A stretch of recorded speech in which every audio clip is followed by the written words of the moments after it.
Zimbabwe don't come.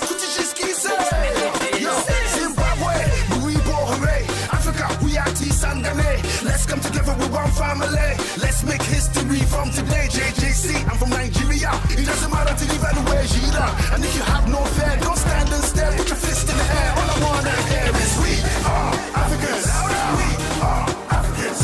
We are Africans. Zimbabwe. Yeah, we are Africans. We are Africans. We are Africans. Come on, Africans. As soon as I said foot on African soil, that's when I get in touch with African style. The Africans and show me African smile. African talent that are well versatile. See the African very calling artists, African the wisest, African the smartest, the mentor, the voice, and the juice are the artists. Zimbabwe, we are the great masters. Listen up. I'm slanging on the nation, back again with the remix selection. From London to Zimbabwe, all the Africans know we stop the party. And if you know it, put one out in the air. Scream and shout like you just don't care. African people, if you're strong and proud, repeat after me and say, we are Africans. We are Africans. We are Africans. Zimbabwe. Yeah, we are Africans. We are Africans. We are Africans. I am an African child. Zimbabwe is where I be from. They be checking my style, my swag, my flow. Can't push me cause I know I'm sweet. Got diamonds and gold in Africa. Rhythm and blues in Africa. Beautiful women in Africa. They from Zimbabwe. All of my trade in the city of Ferrari. But I was born in Mazingo. And that's why me talk in a lingo. Imbai, Kanuga Nyimbu, Mribam with Jete. Now PK, Gaz and JJC with one big family. Because we are Africans. We are Africans. We are Africans. Zimbabwe. Yeah, we are Africans. We are Africans. We are Africans. Come on, Africans. Me a roll out the ghetto, me a youth from Africa. King Selassie rule from Malta, Africa. The best body girl come from Africa. All the diamonds and gold from Africa. 27 years him spent in a prison just to liberate people in Africa. Nelson Mandela. From Niger to Zimbabwe, UK back to Africa. We never culture rare as the Nile. Everybody on the African style. Our music make you go wild. I know you get it. We flex, we dress to impress. We call for the best, put us to the test. And it ain't no stress, no settle for less. Cause we are Africa.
After5Radio welcomes you to another brand new day.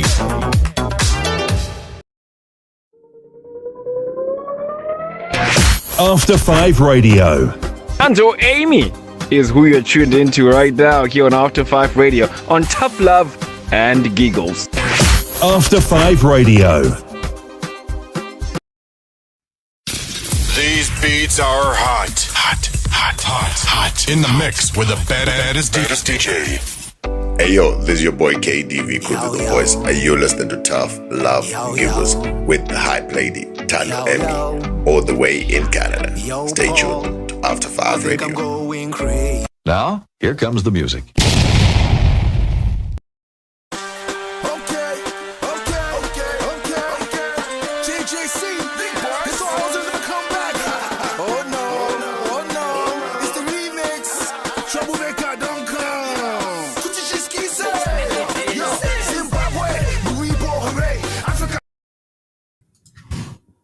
Well, good morning, good morning, good morning. I hope you all can hear me and can see me loud and clear. Please do come through and let us know if you can or if you cannot. But anyway, welcome to another exciting episode of Tough Love Giggles on your go-to online radio station, After5Radio, dedicated to celebrating Africans in the diaspora.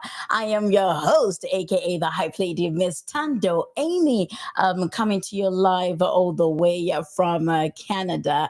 And today we're going to be hanging out with a Zimbabwean-born storyteller, blending bold vision with cultural roots. And it's actually going to be such an interesting conversation because she's from acclaimed documentaries that she's gotten awards for, like Khayalami and Unconventional, to her upcoming supernatural podcast, Sacrilege, Curse of the Mbirwi. I hope I got it correct.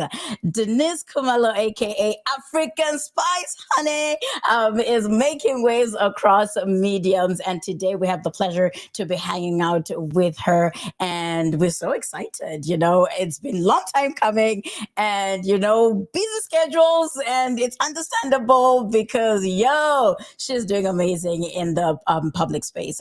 But today we get to pick behind the lens and into the spirit of her creative fire. But anyway, I am going to welcome Denise Khumalo. Thank you so much for coming through. Hey, how are you? I am good, thank you. Thank you so much for coming through, yo. It's been a long time coming. So busy. I totally understand. Thanks for your patience. It worked out finally. So Eventually, and thank God for that. No, that is awesome. Let's just dive right into it, because sometimes we get, we lose so much time by, taking 20 million minutes trying to get into a conversation. But anyway, can you just take us back from to the beginning? What pulled you towards filmmaking? But before getting into that, who is Denise? Who is the African Spice? Who is Maku? Which one do we go with? all of them are fine. Awesome. Let's go. Fine. I mean, I always feel as if I'm always finding out who I am every day. It changes. It's not the same. Born and raised in Zim, in Harare. And what got me into filmmaking, actually, oddly, my parents. So, a lot of Africans say, hey, my parents don't want me to. So look at my look.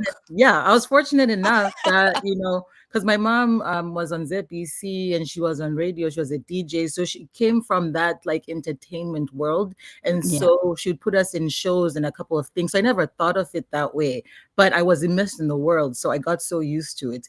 And then they would tell me when I was younger, they're just like, you're so funny and your stories are so crazy. They're like, even if you're young, but your stories were just so vivid and so amazing. So they're like, you have to do something in that world. And so when I got older, they said, okay, where's the film industry? It's in the States. It's Los Angeles and it's New York. And so once I graduated from high school, I moved to the States and I've been studying film ever since. So film is literally like my life. There was nothing before. There was no plan B, C. This is what I have been doing the entire time.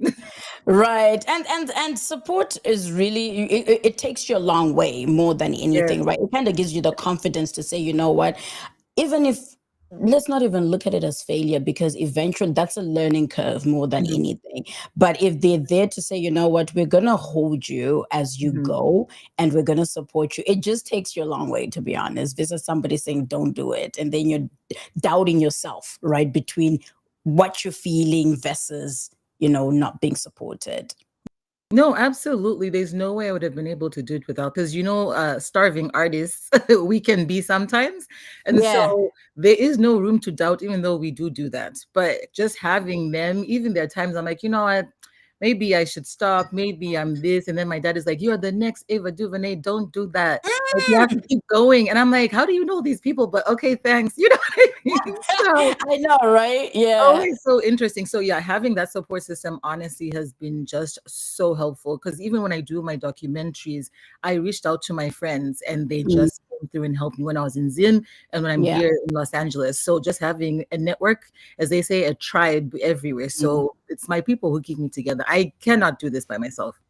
Absolutely. And so then when it comes to documentaries, what made you want to get into the niche of documentaries? Because people gravitate towards, oh, I want to film 100%, right? And I am actually in the process of learning documentaries. So it's one of those where I'm like, oh, how do you do a documentary? And then I watch documentaries, right? And there's different styles of documentaries. So what made you have that niche of, getting into documentaries and eventually getting, becoming an award-winning, filmmaker in documentaries as well? Okay, so I'll be very honest because I'm always very honest and blunt. We like that. We like that. Yes, especially when you talk to people, I don't want to be that person that gives you fluff. So basically, let me tell you what. I did my bachelor's in communications, TV, film, and digital media. So then they said, hey, we need you to write a script, 120 pages. I said, absolutely not. Because I was like, I don't want to write.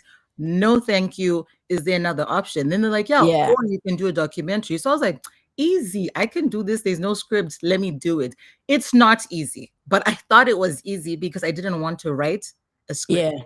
And so I did a documentary and I just found it so interesting. It was for my thesis for my bachelor's and it was just an amazing story. It was about a dumpster diver. I didn't even know what a dumpster diver was. So it's someone who, goes through the trash and takes food, takes whatever it is. They survive off that. So they're not going to the grocery store. Everything is just from the dumpster. Trash. And we always assumed it was maybe homeless people. No, this guy had a house, a car, everything. It's just that in America there's so much food waste, and a lot of restaurants, a lot of companies, they have to throw it out at the end of the day. They have to. So it's fresh and it's sealed, it's packaged, and the expiration date is always a suggestion. It's not always real. So I did that and I got really inspired. I loved it. And then I was like, oh, okay, I think I want to direct. So I thought that was directing, right? I was like, great. Then I did my master's. Once again, they said script. I said, listen, please, I beg. Can we just stop doing the script thing and just luckily my school for my master's, we were doing scripted.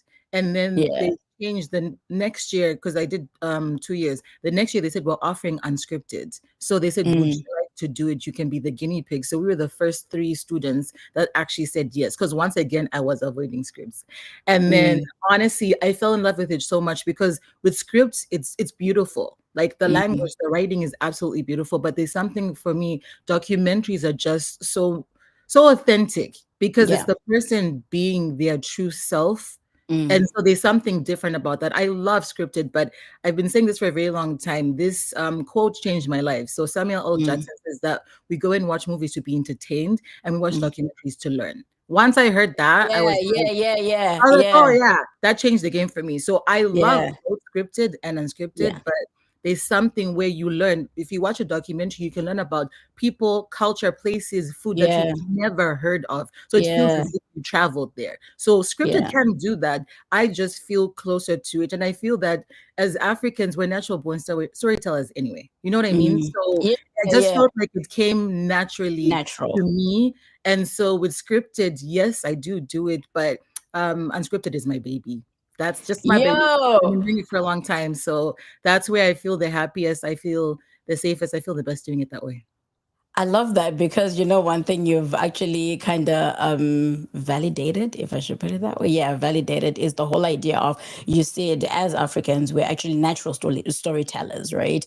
But we grew up with the verbal storytelling rather than writing and having history behind our storytelling.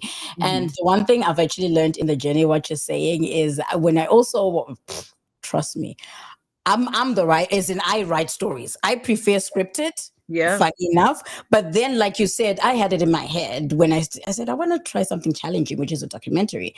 And I was like, oh, a documentary, you don't need a script. And I was told, no, Amanda, you're doing this. I was like, what do you mean? So we're at that point where I'm like, what do you mean? Because I already have everything, like my treatment, everything, what I want it to look like, the vision, everything. And they're like, but we need a script, Amanda, so we know what exactly. Like, dudes. So I get you, right? Because it's one of those where you're like, I'm at a point where I want to be lazy right now. Not that I want to, but then sometimes you want to lay low. No, I totally get it. That's why I'm saying, I was like, the writing stresses me out. I said, I don't want to do it.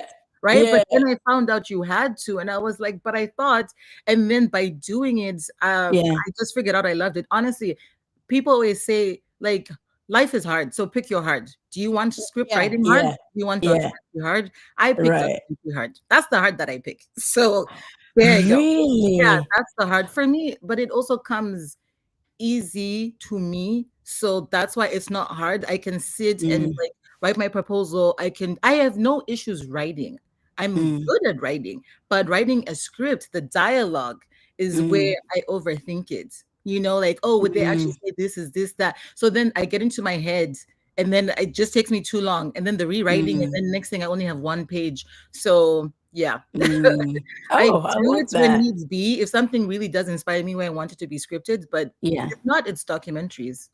Actually, now I know who to come to for Yeah, call advice me. on this one because I'll help yeah, you. because to me, in my head, I'm thinking documentary, like you said, is real. So Mhm. what should I script from something real? Because we're going maybe into somebody's studio and we want to take something that, like what the day to day. So Mhm. how can I script that? So it's really interesting that you're bringing this up, and for every other people, any other person who's trying to get into documentaries, for them to even learn that it is actually a real thing that you Yes. need to write a script when you're doing a documentary. And so if you need advice, as busy as our sister African Spice is busy, try and hit her up. Just When say she makes, hey. she'll make Just say time. hey. She'll make time. I'm sure she'll make time. But thank you so much for coming through. And also we see Sensational saying, one of the most talented people I know. Thank you so much for coming through. And here we are. And let us know where you're tuned in from, where you're listening from. And if you have any questions, please do come through, because this is the moment for even some filmmakers who may not know how to go about their craft or trying to challenge themselves into something different. Come through and ask your questions, and we'll be able to get answers for you right away. But anyway, as we move forward, so you've branded yourself actually before branding yourself. So then how did you end up getting into voiceover, considering that you love documentaries, and then you're like, oh, okay, my heart is going to be documentaries. But then now we see that there's something that's coming up, something new that just came up, and you're like, oh, voiceover. All right. Voiceover is not easy again, by the way. People Yeah. think it's easy work, but once you're behind there, you're like, how are you going to express yourself and change the tone and still bring the character to life? So how then did you get into voiceover work? Okay, before I get into that, I have to shout out Sensational Nix. That's my best friend. So shout out to my bestie, always there. See, this is the community I'm talking about, This So, is what we're this is what talking I'm about. talking about. So thank you. Exactly. We love that. Shout out to you, Sensational. Yeah, she is a sensational friend. And Mm. so it's very interesting. I feel once you're creative, you find something that you Yeah. or love, right? And Mm. then you start finding out there's more layers. So with me, it's filmmaking, right? It was writing scripts, and I said, no, I want to do unscripted, so I'm doing documentaries. And Okay. then I spent a long time making films, and the comments I would hear a lot was that actors will say directors don't know how to communicate with actors. They don't know what it's like, they just don't get it. So I said, okay, Okay. I want to make sure that I'm the best director that I can be. So I actually Mm. went to film school, acting Yeah. school. So I Yeah. went to acting school now so I can see what it's like behind the scenes, because I Yeah. mean in front of the camera, because I'm so used to being behind the scenes. And then Mm. in taking the acting classes is where I had to learn the voiceover, breath work, like the whole shebang. It was a whole year, a whole year. So I Wow. literally became an actor in that year.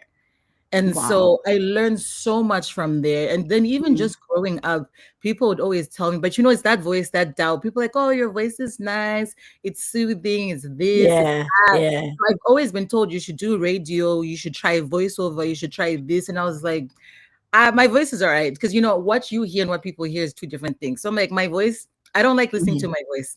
So Yeah. I was like, no, thank you. But then once I started acting, I would get opportunities where they would also want me to record my voice for certain things. I also do content Mm. creation. So I create UGC, user generated content. So Mm. sometimes when I'm shooting, they'll ask me to come in, go into the voiceover booth to lay down a couple of lines or a couple of things. So it actually happened that way. And then I started liking it more and more because being on camera, you have to make sure, you look good. The lighting is right. There's just so much happening. And with voiceover, no one sees your face. So you just focus on that one thing. So for me, it's less of a distraction. So it was just opportunities coming up and then reaching out in the networks. And the first big opportunity I got was doing voiceover for the Matumbulas, the animated series I'm working on, and I love it. I'm obsessed. I played the character of Zainat, and she's a mother. So it's a animated series about a Tanzanian family living in a fictional place called Hopeland. So I Oh, played the nice. role of the mom. I started off as a side character and Yeah. then went up to the main character, and I've been there ever since, and I love it. So it's just opportunities, putting yourself out there, and yeah, they come back to you. You know what's funny? As I'm listening to you, I like it when you hear somebody else's poison. Or maybe somebody else's meat, right? Because one 100%. man's meat Yes. is another man's poison. Because, like you're saying, you are so right. Because people doubt their voices, and then somebody else will tell you, "Oh my gosh, you got a radio voice, right?" Because Yeah. even when I started doing radio, I love the screen. Mhm. Right. So I loved behind the scenes. Yeah. Okay. When I need to. Yeah. But I love the screen. So I remember even just starting radio. I was like, yo, I'm gonna be talking to the mic. Like, no, it doesn't make sense. So you understand? So it's one of those where I'm used to working with people. I'm used to being seen on the screen. I'm used to interviewing people on the screen. Eventually, thank God, now it's working out that Yeah. because we're interviewing. Yeah, but I was used to one-on-one in person, right? And then now that you eventually hear people say, yo, but you actually have a radio voice. I'm like, what's a radio voice? Right. And then you hear yourself now eventually, because when you hear a lot of people telling you the positives, Yeah. it also sticks in too, right? Mhm. And then now you do it, you're like, holy, I think I like my voice, right? And then you No, get used to it. absolutely. And that's the thing. When you hear it, sometimes you're like, oh, it's family, it's friends, and also what Yeah, is the radio voice? So I was like, okay, yeah. thank you. I was like, thank you. Didn't really think too much about it. But then I started hearing myself and I was like, okay, I see what they're Oh, saying. I doing voiceover for different things. And then on top yeah. of that, I did a podcast. That's when I heard my voice. The Oh, right. podcast is when I was like, I talk like that. This is what I say. This is my accent. So I was like, Mm, okay, because you really hear it then. And yeah. so it was interesting, but there's a science to it, how your voice Mm, projects and comes out and how people hear it and how it is in your head, two different voices. So the voice that wow. I hear, it sounds insane. But the one that comes out, You're apparently like, it's really good. So you're like, who's that girl? yeah, I don't know who it is, but she pays the Right. bills. So Yeah, I know. Oh no, you're doing amazing. You're doing amazing, and we definitely know that there's more coming. Coming out of that, and more coming in the future, like for your projects and stuff like that. Because now, when you get comfortable in your own voice or get comfortable in your own skin or whatever, right? It opens more doors for you because you can your energy can just tell when you're out there that I am now comfortable with this, and opens new opportunities for you. And we're so excited for you in that regard. thank So you. moving forward, if anything, so you've branded yourself as African Spice, Yes. honey, African Spice. Tell us about, tell us about that name and how it reflects your work and spirit. Okay, so I feel it's the best way to describe who I am because you said who's Denise Khumalo, right? Yeah. And I actually got it from one of my friends. We always give each other nicknames, and she's like, "Girl, you're just African Spice." I was like, "Ooh, I like that. I want to use that. Let me keep that." And Mm. so then I started using it for Instagram because I am spicy. Africans were all spicy, so I was just like, That's it. "Hey, it's who I am. I'm a great person. I'm an amazing person, but I'm spicy too. So I'm fun. I'm interesting. I'm just so many things. So that's the spice. That's what the spice is for me. It's just a little like extra seasoning. By extra, the whole thing. So that's what I am. I know. That's who I It's like am. the whole thing. And then because I'm a proud African, that's another thing. So some people might hide it. I'm like, no, I'm 100% African. And it's Mm, simple. I want people to know. So the moment you go on my page, then you see African Spice, you're like, oh, she's from mm, Africa. What part? Okay, then yeah. Spice, you can tell like, hey, there's something about her. So just those two words, you already Mm, know it's going to be interesting and it's going to be fun. So then that's how it came to be, just to honor where I'm from and then also to show my other spicy creative sides. Because spice could be whatever it is. It could be, Exactly. yeah, it could be acting, can be singing, can be dancing. It could be whatever Yeah. you want. So for me, Yeah. you figure it out when you reach out to me which spice it is. Ha! Chai! You heard it for yourselves, guys. Which spice it is. But then again, too, even I've noticed, like, even on your handle where you say Maku, right? For those who would understand the Ndebele side of things, right? And I'm like, wow, we like it when you kind of own your identity, right? Because it's also one thing that I've seen a lot of people, back home where it looks like I think maybe you only have Denise as your only name, right? You don't have a middle name more than I anything. do. Oh, yeah, I do. Which one is it? Which one, do you It's mind? long. The only reason is because it's long. Yes, I have. Yeah, I mean, come on. You know we have how. Yes, of course I do. Everybody Yes, does. Everybody yes. does. I know. Yeah, I think it's not that I hide it. It's just in the Yeah. States, they spell it wrong. They can't Butchered. pronounce it. It's so butchered. That's why I don't do it anymore. But if it's Girl. symbols or someone else, yeah, but the States, Yeah. I tell them I don't have it because Right. I know what I think for me, when I discovered the power in my second name, not just even just the pronunciation or the language or what have you, but just the meaning of my name. Yes. Holy, there's one thing I've never been offended in my life than anybody butchering my name. I'm like, you're losing the meaning in that name. 100%. Worse off when you get on set, when I'm not sure, when they're putting stuff together and what have you, you've submitted your submissions with the proper H in it, but when you get there, they put another letter that's not even there. And I'm like, how did you put an R? Because you kind of chose to pronounce it as Notando, and then you're like, not okay, and then R, and I'm like, no. And I always correct it. I'm like, no, it's not Notando. So if you've noticed, I even put the pronunciation on LinkedIn everywhere. No, ta, no. No, and I love that. The thing is, it's the catch-22. My name is Denise, right? My middle name is Ntombigaise, right? Oh, It's Ntombigaise. not And hard. also Ndebele, yeah. It's not hard for us, but for for us. them, so I don't want them to butcher it. And even on my driver's license, sometimes they'll put Ntombigaise as my surname, and then then they mix it, then they mix everything, and I'm just like, why? I don't. But it says middle, so then that's why it's just stopped. I was just like, this doesn't make any sense. But wow. Denise, people won't know first name. I could be from anywhere, but Khumalo is a given. It's so obvious. Yeah. So then that helps. So Ntombi, if you close family like members know, because they'll like call me Ntombi and stuff. But then how Maku happened is because when Instagram started, we didn't know what it was.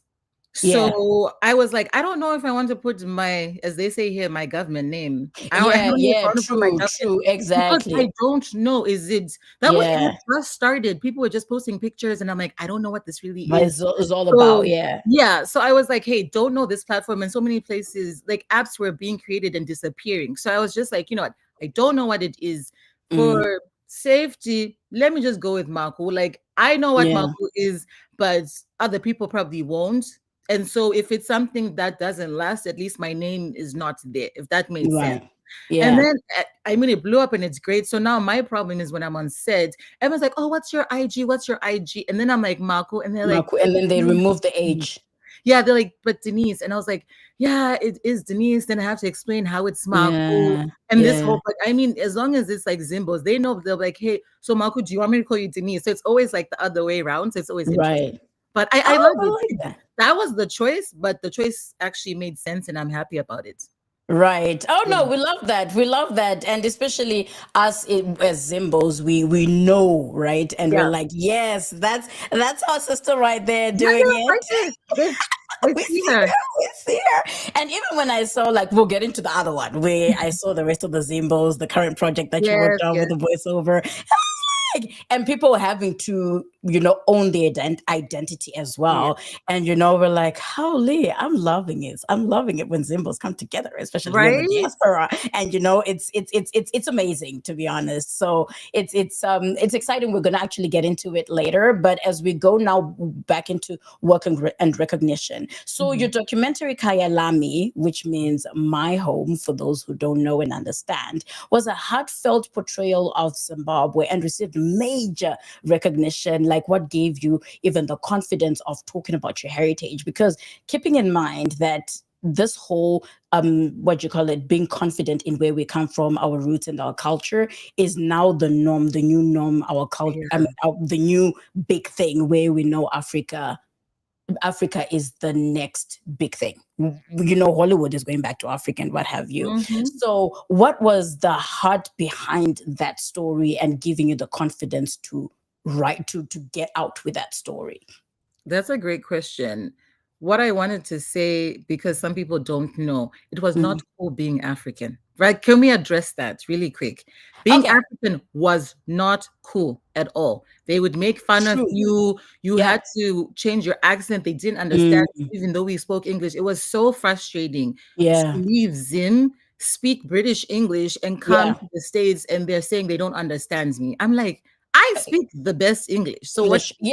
So it was like a whole thing. So now, as you're saying, it's cool to be African now. Everyone's now changing their names. Like, hey, I'm going by this. And I'm like, but weren't you Susan? But it's okay. You know? I know. Thank you, Marco. I like that. That's exactly what I was thinking. I was like, all along you were embarrassed. Right? Now you want to make... It was candy, but now you're going by... But it's okay. Thank you. I love you, Denise. It's okay. So I'm like, but you know what, Denise? Somebody once challenged me on that. They were like, but Amanda, back then Hollywood didn't accept. I was like, no. No, it's whatever you give them. Like, that's the thing. Thank you.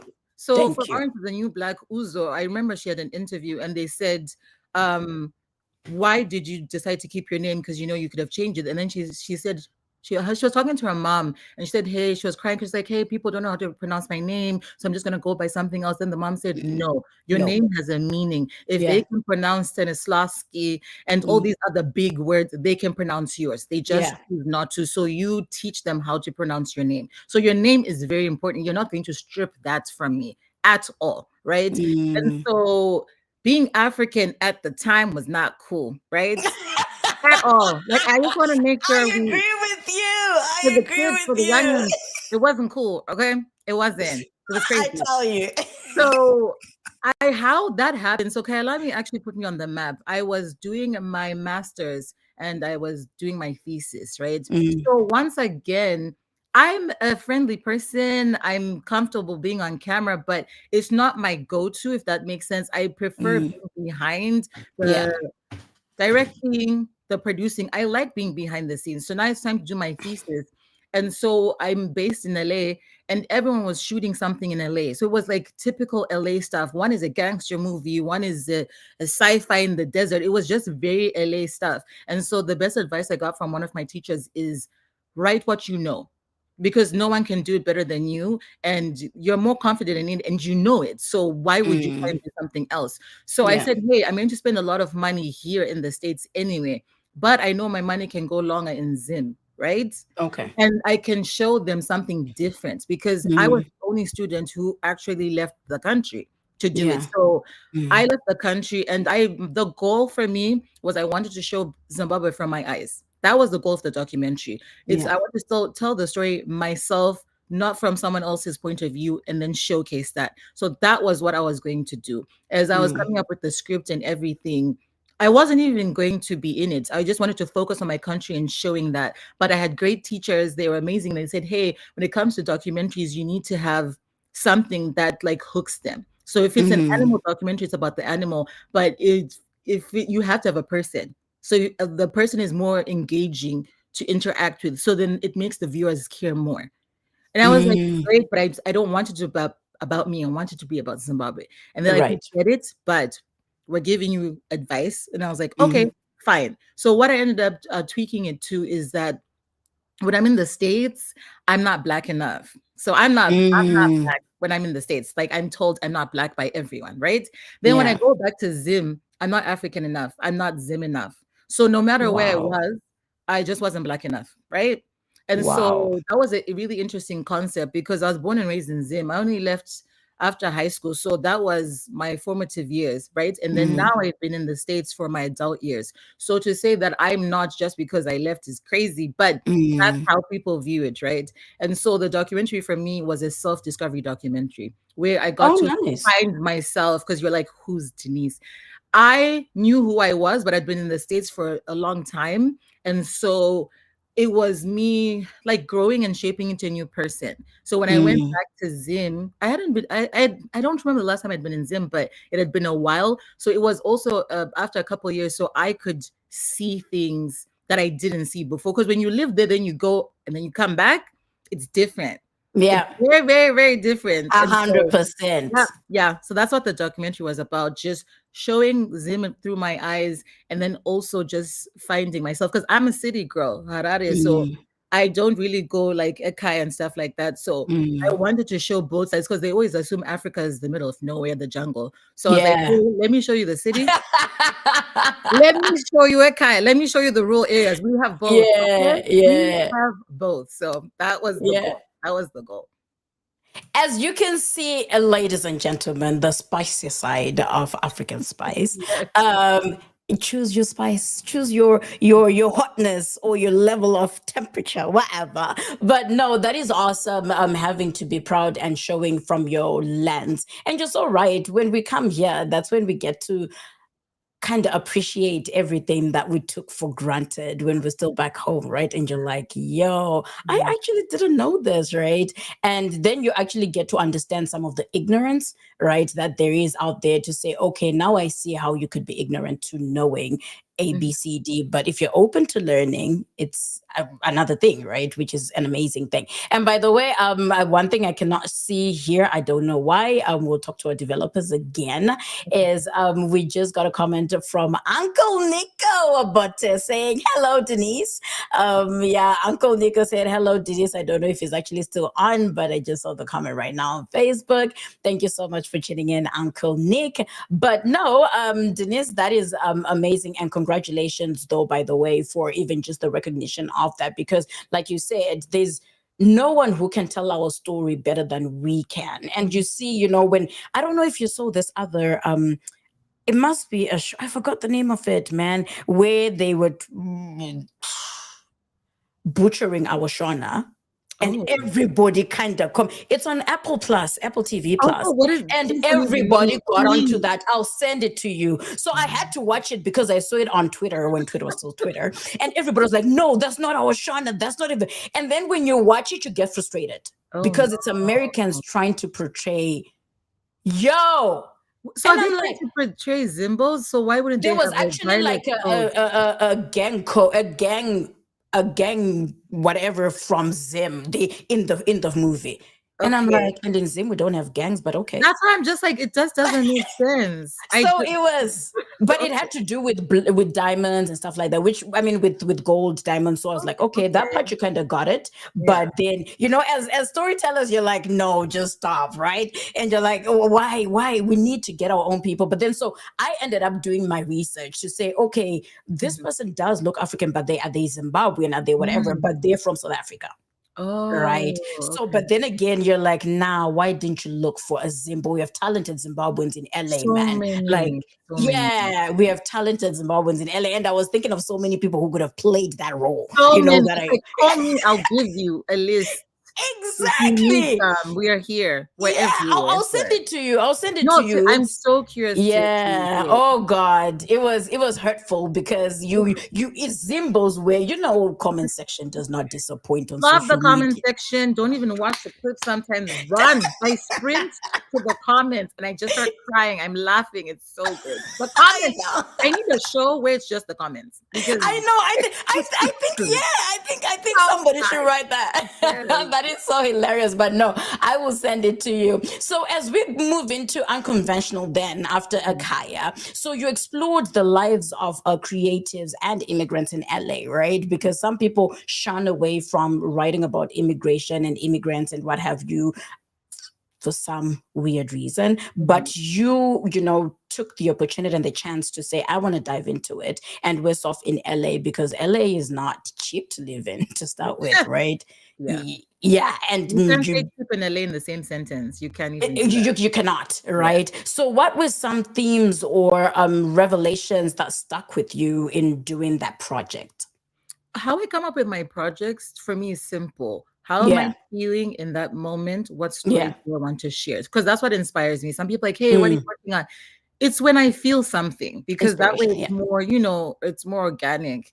And Mm. so at the time, Khayalami had done so well. And I was actually shocked that it connected with a lot of people, because for me it was self-discovery as a Zimbo, but then I would have other like Americans or Caribbeans saying, hey, I got it because you are leaving your home, coming to a new place, and it's hard to fit into a new place. So then that Mm. theme was something I didn't know that a lot of people would touch with. And so Mm. now here I am still in LA, and what I was noticing and facing is that being in America already is hard and it's expensive.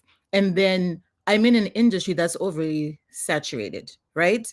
And Mm. then you have limitations. Everybody's trying to make it work in there anyway. Yeah, because they say a big fish in a small pond, or vice versa. LA is just, it's the ocean. And it's just, Wow. there's orcas, and then there's dolphins, then there's, Mm. there's just so many people in one place. And Yeah. so as an immigrant, we have to deal with so much. So right Mm. now in LA, some people have 9 to 5, some people don't. But the point is they have the visas to be able to work whichever job they want. But as an immigrant, your visa is very limited, what company you can work for, which people you can work for.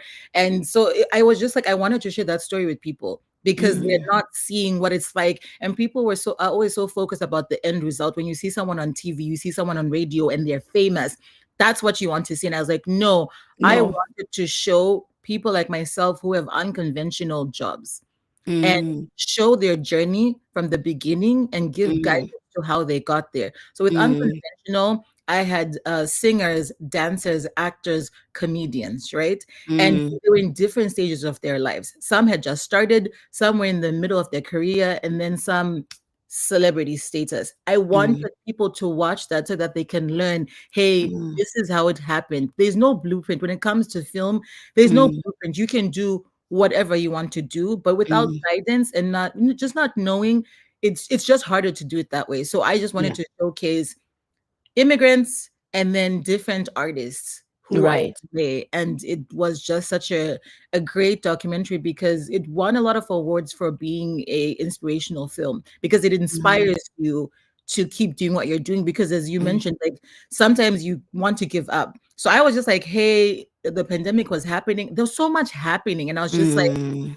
you know what? Maybe I need to take a break. Maybe I shouldn't be doing this. So it was also Mm. to inspire me to keep doing what I Mm. was doing. Like Doing. no Yeah. matter what, you have to keep doing that. So that's what Oh, unconventional. darn.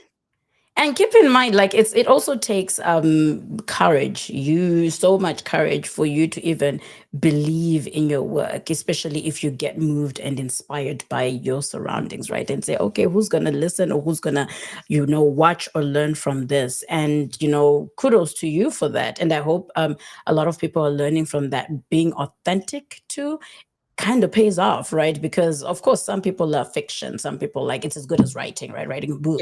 Some people like fictional books, and some people like motivational books and what have you. And I'm just glad that it got so much recognition, because you know how people in our back home, they have this whole idea of, oh yeah, diaspora munyemari, Yes. oh, could you please just say me 10 kasnakana neba. The last statement kasnakana ne, Right. And it's like, listen, listen, for me to even hold Kateni. you get it. I mean, like everyone calls me Hollywood, and it's like I live in LA, but Yeah. I'm really not Hollywood. But Yeah. it is what it is. For me, the Yeah. best way to say it is I am delusional and I'm proud. I'm a Yeah. proud delusional person. It's Another okay. way to Yeah. say it is Yeah. manifesting, right? Yeah. I manifest it. As Yeah. long as I believe in it, Mhm. that's all. Because Yeah. when you start saying, oh, well, people like it, of course it does matter. But Yeah. for me, it's just what was in my heart. And I'm like, I want to put this out.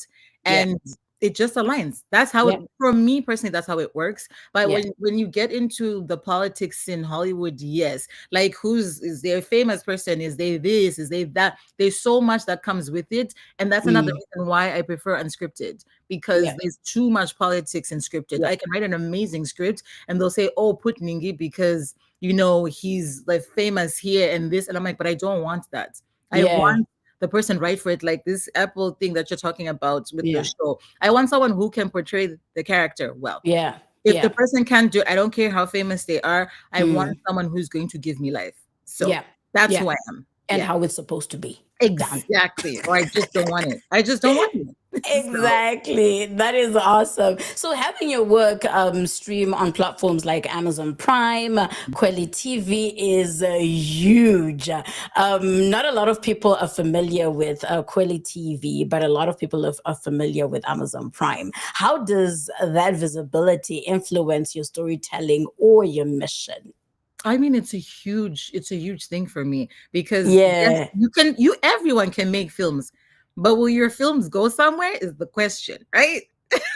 So tell me about it. That was stressful. Like this has taken years, and that's another thing. Yeah. People think you just wake up. It has taken years. I've been in Yeah. the industry over a decade, so I've been doing Yeah. this for a very long time. So it got to the point where I personally don't care about too much recognition from society, because if you want their validation, your feelings are going to be hurt. Look at Beyonce. Yeah. If they can do Yeah. this to Beyonce, Yeah. they can do it to Exactly. anyone, right? Yeah, exactly. So I just got to a point where people would ask me, where can I find your film? This is great because I have screenings and stuff, but people want to be able to access it with all these streaming platforms. Yeah. So Amazon Prime was the first one that I put Khayalami on, and I was like, okay, this is great. But even the process to get there was a very lengthy process. It's not easy. You have to age it. Like there's just so much that goes into it, and that's for another episode. Yeah. But then Kweli TV is once you find your tribe, right? I've been networking, I've been building all these connections, and then I found the CEO of Khayalami TV. Her name is Deshauna Spencer. She's amazing. Nice. And she started Khayalami TV because she wanted a streaming platform that catered to Black content and African content, because she's really inspired by it. So once again, you have someone who's supporting something that you care about. Yeah. And then found her, reached out to her. And so I have my films there too. And I love that. Because if you're going to Kweli, you already know you're going for Black curated content. So you already know your target audience. And so you just have to keep doing that. And now you have to always reinvent yourself and find new ways. Now we've actually partnered with Afrowatch. So Afrowatch is a streaming platform for African animation. So they just launched a few months ago, and the series that I was telling you that I am in is on that platform. So no, if anything, just send us all your like projects that you're on and what have you, and we will post them on like After5Radio, Instagram, social platforms, you name it, because this is why we're here, for people even see your work and how best they can support you and all that fun stuff. And people don't even know some of these streaming platforms. And I just love the idea of, like I just said recently, people are more familiar with Amazon Prime. Yes. But where are we showcasing our own African stuff proudly as African? Right. So we want to also showcase all those platforms. And if anything, too, we also want to, if you could just give us information of, the owner of Kweli TV, have her on the platform so we can also get to learn about what she's all about and what inspired her to do that. Right. Because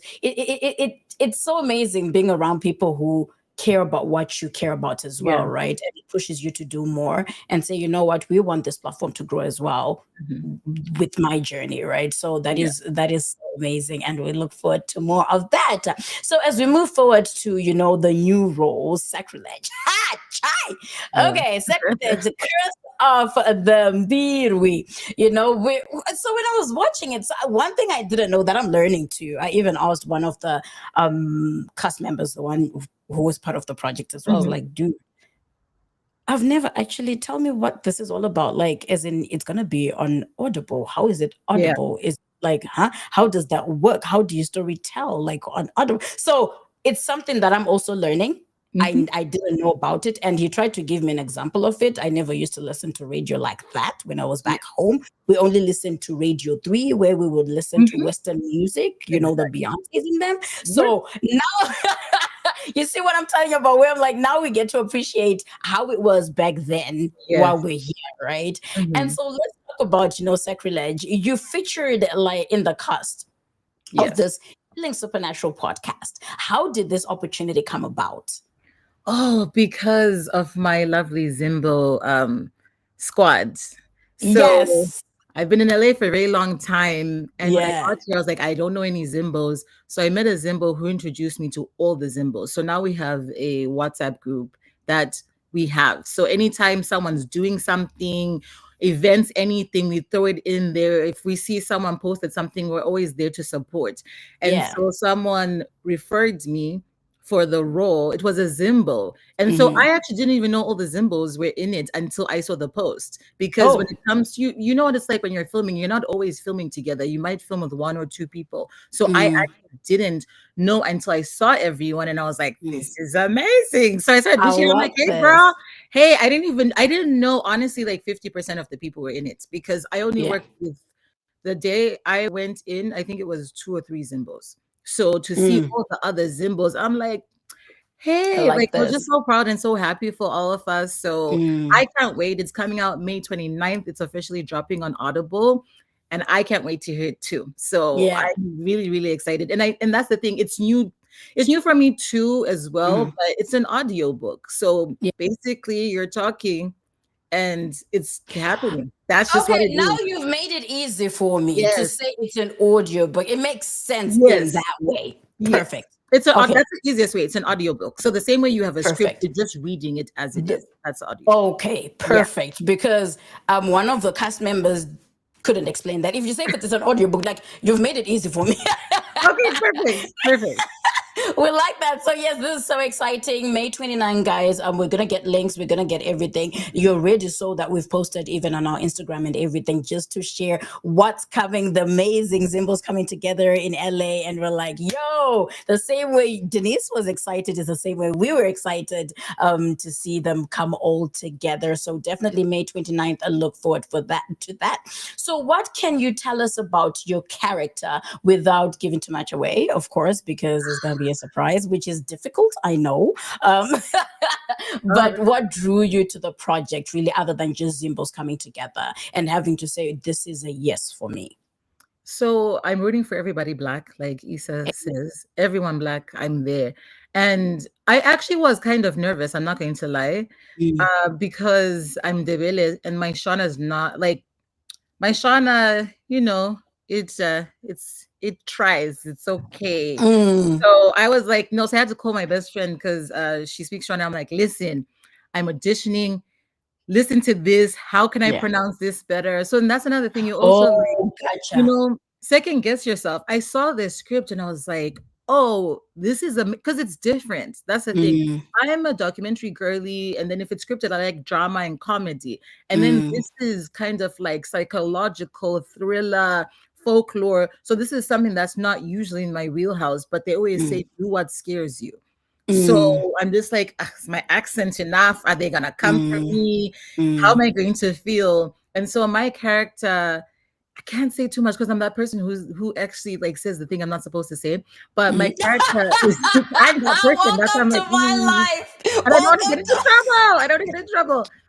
My character is very interesting, and I think the one thing I can say, which I think is safe, is I was interested in the role because they said the character was non-binary. So I was like, that's fun. Okay. It's cool. It's something different and it's forward. So that's what made me interested. But the story is great because the writer and the director is a Zimbo. I saw that. Is a Zimbo. The cast honestly is primarily Zimbos and other voice actors as well. But I've never worked on a project with that many Zimbos. So for me, it was a no-brainer. I'm just like, yes, I love playing different fun characters. When I do voiceover, it's usually my voice. And then when I did the animated series, The Motumbulas, that was the first time I was actually doing a different type of voice because you have to always push yourself and try new things. And so it was the first time I actually was speaking in Shona. So I was like, challenge.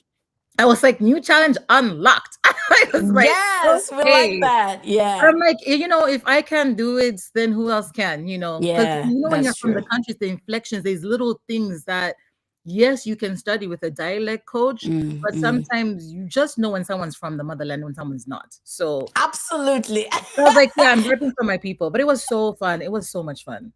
Exactly. No, we look forward to that and to hearing now that you've actually, I didn't even think about it, by the way. I'm like, Marco, yeah, the devil side of you.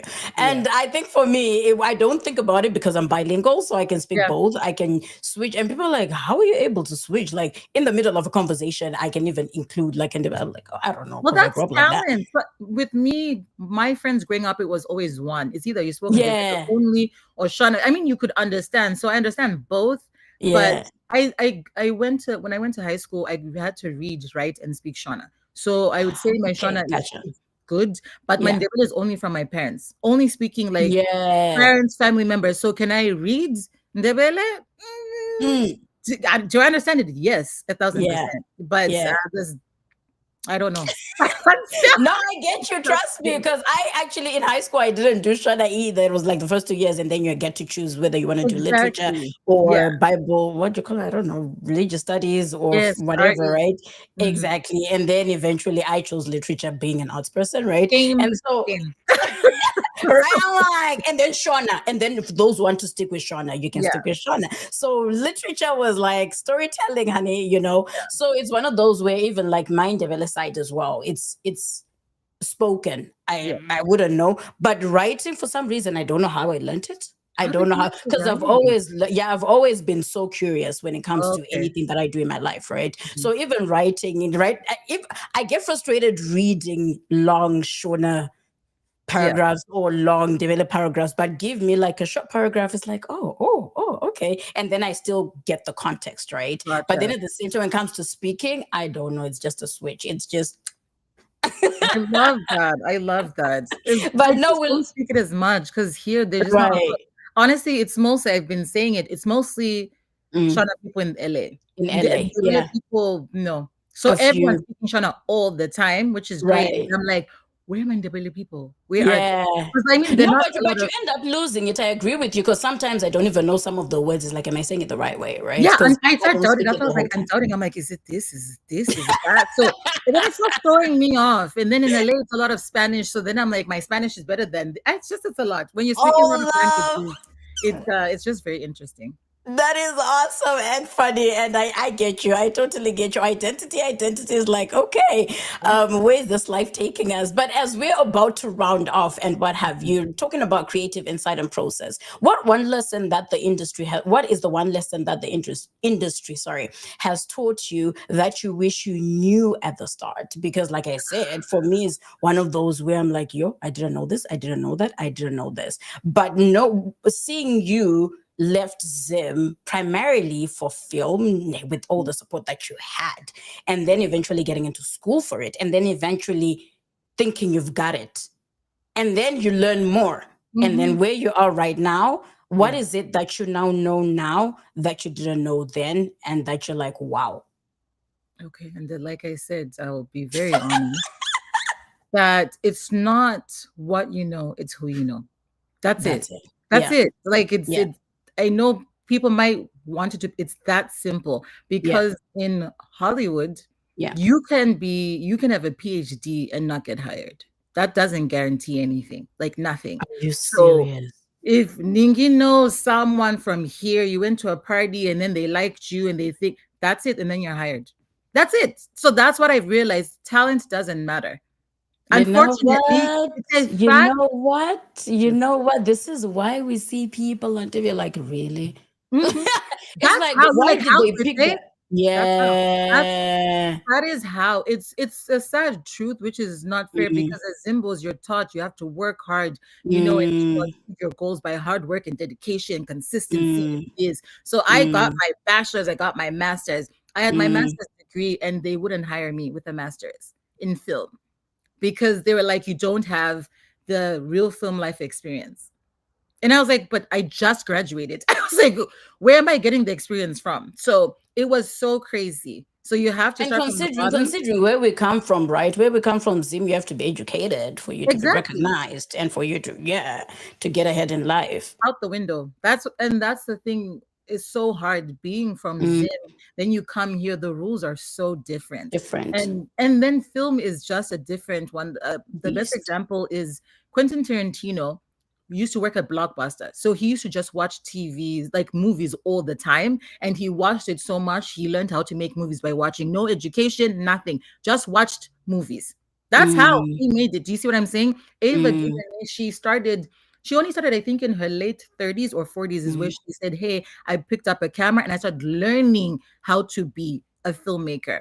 So that's what mm, I'm saying. There's no blueprint. Meryl Streep, she's only getting roles as she's older. Samuel L. Jackson when he's older. So mm. everyone's different, if that makes sense. So No, I can actually relate because I've had opportunities where I always say I'm grateful to be in Calgary because Mhm. I'm a jumper as well, and I almost jumped to Vancouver, but God was like, not now, and I know I am still transiting, right? But it's one of those where I met a makeup artist as a background. Mm. Sometimes they say, because I also say to my agent, no, I'm not doing background work, like chill. Yeah. Right? Like you also said, I No, like also I can't do studied that. theater. I I can't. studied theater for a reason. Yes, I studied theater for a reason. I was given a lead role on I'll theater for only me do leads. not to, you Never understand? do. Yeah. Exactly. So it's one of those where you're like, and then sometimes when I pick background, I know I am going for networking. I look at the which Mm-hmm. film or project it is for me to decide whether or not I'll take this background. And I was so fortunate enough, like what you're saying, if this is something that will help other filmmakers who are out there trying to make it in the film industry. I met a makeup artist as friendly, like you said, friendliness, people gravitate towards your energy. Do you Yeah. understand? Where you're like, oh, wow, I want to work with Denise and what have you. And this makeup artist, her name is Amanda as well. And she just loved me. You understand? Before you know it, I get a call maybe months later, if not a year later, saying, oh, yeah, we got your, a reference from Amanda, the makeup artist, blah, blah, blah. We're looking for the queen of Kwanzaa. And she said you could be the right person for it. I'm like, huh?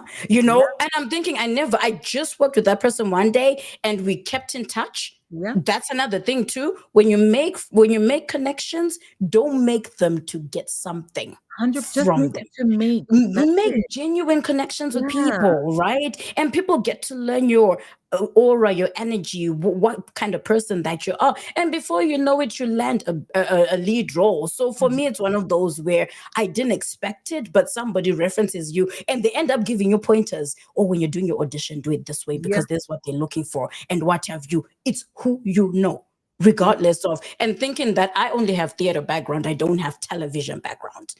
Right? Do So that. No. yeah, Listen. Transferable skills, and that's the thing. yeah, I feel as Zimbos, we always think we have to be the best and we have to be perfect. You don't have to be, because you can be taught things, and that's what I'm learning. Hey, I don't know, I haven't done it, but as women too, we're always like, we have to be perfect. Men are like, yeah. I don't know, but I'll do it. I'll So do it. I'll do it. So I'm just like, no, I'm going to try just Yeah. everything and try. Why not? Because you Yeah. never know where it will take you. But that's what I'm talking about. Yeah. I forgot to mention, yes, I am good at networking unintentionally. Yeah. I'm a friendly person. I Yeah. meet people, I chat to them, and like you're saying, they remember you. You stay Yeah. in touch, whether it's Instagram or whatever, social Yeah. media, little things like that. And then when Yeah. something comes up, like, oh, I remember that Zimbo, like she was really, and that's how it happens. And that's what I'm saying for this Mbirwi, is because I had a Zimbo saying, hey, I want to refer you for this. And I was like, of course. And here Oh, we are. yeah. That's I how wanna learn that's that. how, because you don't Yeah. always hear the castings and what's happening. You don't know. Yeah. And Yeah. so that's has been really, really helpful. And I'm the type of African, I'm helping you. Like if Yeah. you need anything, I genuinely have you. I always say the Nigerians have each other's backs. So the one Why thing I want not people us? to do, Yeah. why can't we have the same energy? Because if That's one true. Niger, they take all of them. All All of of them.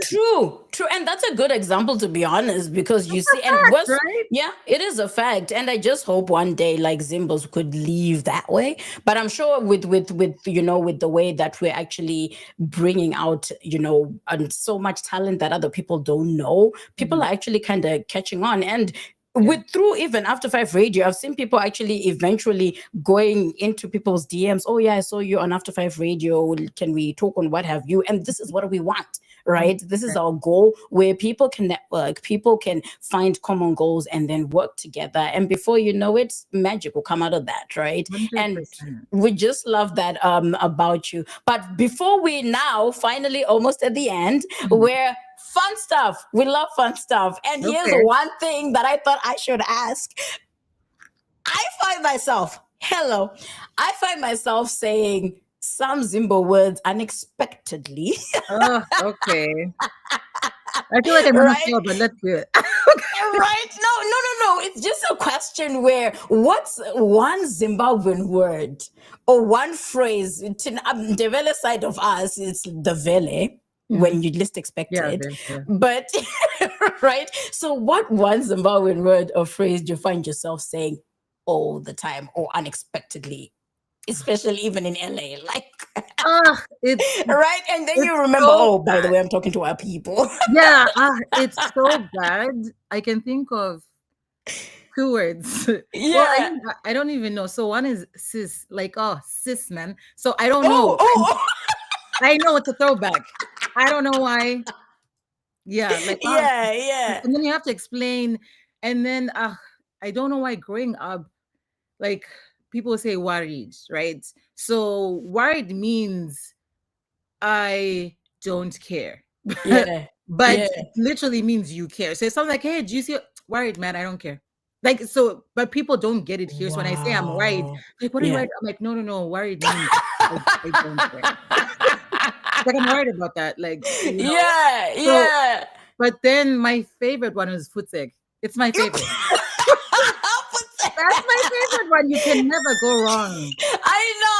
You know what's funny? It's funny. We're actually part of this play. Just last October, we're in a play, and is she Chinese? I think she's Chinese. Just Chinese. It was an African play, and I was learning the Nigerian accent. As I was the only Zimbo, it was a Nigerian project, and then there was me, who was Zimbabwean, and another Asian girl. So she had a role of kissing her teeth. Okay. And it took her a while, and we were just rolling on the floor laughing. You know, like African, you don't need to be Western, Eastern, Southern. Yeah. African, you can kiss your teeth easily, right? And she was like, I didn't even know that would be hard to do because we do it. Because it's no, I didn't even think about that. Like you said, Futsek, it just comes out, right? Yeah. So easy. So easy. And somebody just posted here, okay, sis Rose, she's like Scoopani, yeah, of course, Scoopani, like, oh yeah, Scoopani, oh yeah. You're talking to an American. That's so funny to hear. That's so interesting. See, we take stuff for granted. I'm like, okay. And it's like, no, people have to work on that. And I'm like, oh, okay. I know, right? Yeah. Actually, I always find myself saying Nekuti. And I'm like, oh wow, oh no, I'm talking to a non-Zimbabwean, right? But no, this is amazing, this is fun. I thought I should just bring that out, just to calm the tone. No, that's a good trip, like down memory lane. Exactly. And as we close, what's next for you? Anything that we should look out for from Nandi Productions? By the way, we didn't even tell our people, like, you own Nandi Productions. It's not just Denise just being behind the scenes and what have you. She actually owns a production company. Yes, I do. Nandi Productions. And that's the thing. I wasn't trying to do this all at once, if that made sense. Yeah. But as you said, once you leave home, you start appreciating your country more and more. And so thinking of a production company name, I'm like, which one? And I'm like, Nandi, because like the same way I'm African Spice. African Spice, yeah, Nandi, I was gonna go back. You know what Nandi means? And I'm like, that's my vibe, that's my energy. So I'm like, Nandi is so good productions, basically. So it kind of makes sense to me. And as a filmmaker, things I didn't know is you need to have like a production company, an agent, and all these things in order for you to be able to, sell and, stream your work. So as soon as I found that out, I have made every film through Nandi Productions. Any production that I've worked on has been through Nandi Productions, so that I can have the rights and the control So done the production. So I've had it for years, Yeah, And I I'm proud know. of it. Yeah, I just want I to love that. making films, and then I want it to be bigger so I can help Yeah. more people. Right. Oh no, we look forward to more of your work and even just coming together with more Zimbos in the near future. And as we finally conclude, any how can listeners connect with you, reach out to you? I know we didn't because of time we didn't dive into distribution, right? Because distribution is so important and it's one of the most complicated things in film, in anything that we do when it comes to productions and stuff like that, or filmmaking, creativity, what have you. So how can listeners connect with you and follow along your follow you on social media, your journey, and a whole lot more? Yeah, where you can find me, the best way, honestly, is Instagram, and it's Makhu. So Makhu, it's Makhu on Instagram. But I also have a website, which is just denisekhumalo.com. So denisekhumalo.com. If you just type in Denise, DeniseKhumalo. And people still spell Denise wrong. So that's what I'm saying, Tommy. I say, I don't bother. In the States, they spell Denise, it's Dennis. Or I don't even know. They just make a new name for Denise. So that's why I don't bother with them, guys. Because if you're butchering English, there's nowhere to go. So I know, right? Tell me about it. Yeah, tell me about it. But no, it's been an honor. Thank you so much for coming through, for sharing your heart, your hustle. Like, yo, it's not easy, especially when you hear it from people in LA, Vancouver, Toronto. Respect people in those areas. The hustle is real, and even just your heritage, right? Just being proud of where you come from, your identity, and all that fun stuff. So your voice, both behind the mic and behind the lens, we love it. It is actually amplifying stories that matter, and I just hope we look forward to more of your work. So we're excited on what's next, and we'll be looking forward to that. Do tag After5Radio. Do let us know what's coming up, and definitely we will share and support all the way. Absolutely. No, I will. And we have to thank you too, because I can't be here if you're not here. So people like you having these platforms allows us to do this, because now, like you said, people can find me and vice versa. We can connect. We're going to do so many things. Oh, that's my brother. So he's like, hey, bro, proud of you, sis. Yes. Shout out to you. It's the love. It's the love. Yeah. But yeah, no, just type Denise Khumalo or Makhu, you'll find me. And we're going to stay in touch. And I need that Apple series, please, because I want to laugh. Yeah. I want to laugh. Oh, trust me, you can binge on it. And what's annoying though is like they left it in the middle. I just wish they could. Yeah. I know you know, when you have one series and then it doesn't come back, and you're like, oh, I really, But you the story line is good, but is the butchering of our accent. I mean, not even accent, the way, accent actually. And some of the words and the translation, you're like, oh, wow. Okay. So I would definitely send it to you. But thank you so much, Denise. I am going to let you go. And it was truly a pleasure and an honor, you know, having you here. I know on the weekends you're always busy, and having to make time, you know, just to hang out with us today. It was so phenomenal. And there's a lot we didn't cover, like you said. There's also moments where there's some stuff that you need another episode for.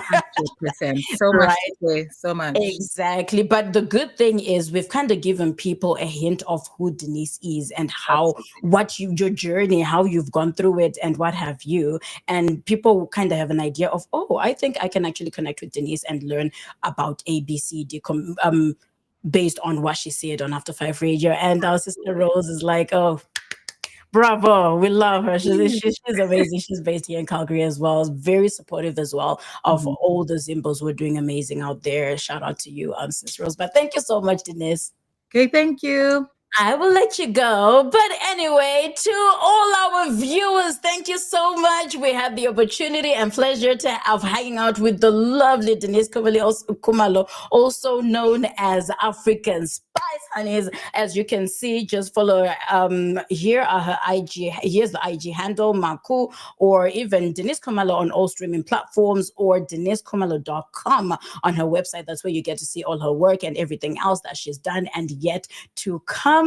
But, you know, it's always, we always hang out with really cool people here. And next week, we're also going to be hanging out with another cast member from the same podcast that's coming out in on May 29th, Sacrilege, Curse of the Mbirwi. So stay tuned for next week's interview as well and we've actually hung out with this person, and there's a lot. I don't know if we're going to have enough time with this person because they're doing a lot.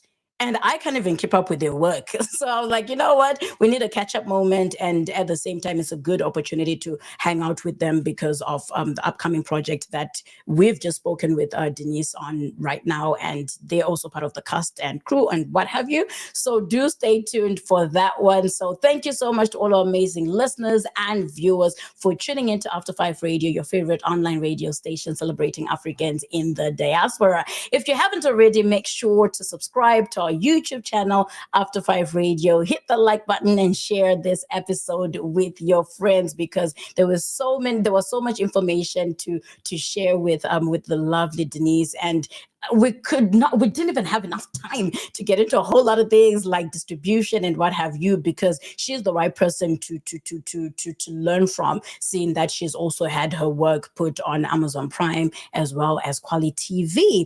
So let's keep spreading the love and the vibes. Until next time, stay tuned. Until next time, stay tuned, stay inspired, stay connected, and keep celebrating the culture. This is your host, aka the Hot Lady, I can't even speak to save my life because I'm so exhausted. But anyway, the Hype Lady, Miss Tando Amy, signing off with so much love. Take care. God bless you. And I love you. Till next time. Have a good and lovely long weekend, Canadians. Happy Victoria Day. Bye for now. Hola.